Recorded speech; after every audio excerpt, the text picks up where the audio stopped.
আজকের দিনটি ছিল খুব মজাদার, কারণ ইভানশি আজ প্রথম ট্রেনে চলল। সকালে উঠে তাড়াতাড়ি রেডি হয়ে যখন ডিসাইড করলাম যে আজকে ট্রেন পথেই যাত্রা হবে, তখন মনে একটু ভয় করছিল বটে, তবে সাহস করে দুজনে মিলে ইভানশিকে নিয়ে বেরিয়ে পড়লাম। কুয়ালালামপুরে আমরা যেখানে থাকি সেখান থেকে এই এলআরটি স্টেশনের দূরত্ব হাঁটা পথে মাত্র 2 মিনিট। স্টেশনে পৌঁছে অপেক্ষা করতে লাগলাম ট্রেনে। দেখি আর 1 মিনিটের মধ্যেই ট্রেন আসবে। এই এলআরটি স্টেশনগুলিতে আমার সবচেয়ে বেশি এই জিনিসটা ভাল লাগে যে সাধারণত 3 থেকে 5 মিনিটের ব্যবধানেই ট্রেনগুলি আসতে থাকে। সুতরাং এই লোকাল স্টেশনগুলির ক্ষেত্রে ট্রেনের টাইম দেখে ঘর থেকে বেরোনোর ঝামেলাটা আর পোহাতে হয় না।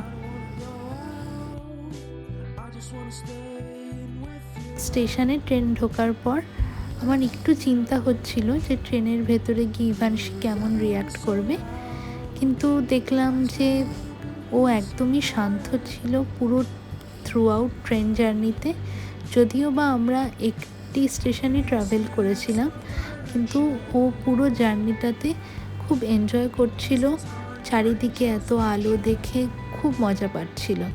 তো সেই এলআরটি স্টেশন থেকে আমরা এমআরটি প্লাস এলআরটি যে স্টেশনগুলি হয় সেই স্টেশনে নামলাম। কিছুক্ষণের মধ্যেই এমআরটি ট্রেন ঢুকে পড়ল। ট্রেন আসার সময়ের ব্যবধান একটু বেশি হলেও এই ট্রেনগুলির বিশেষত্ব হচ্ছে এগুলি কোনো মানুষ দ্বারা নয়, বরং কম্পিউটার প্রোগ্রামিংয়ের মাধ্যমে এই ট্রেনগুলি চালানো হয়। ব্যাস, আজকের মতো এইটুকুই। ইভানশি এরকম আরও ছোটো ছোটো ভিডিও দেখতে আমাকে ফলো করুন।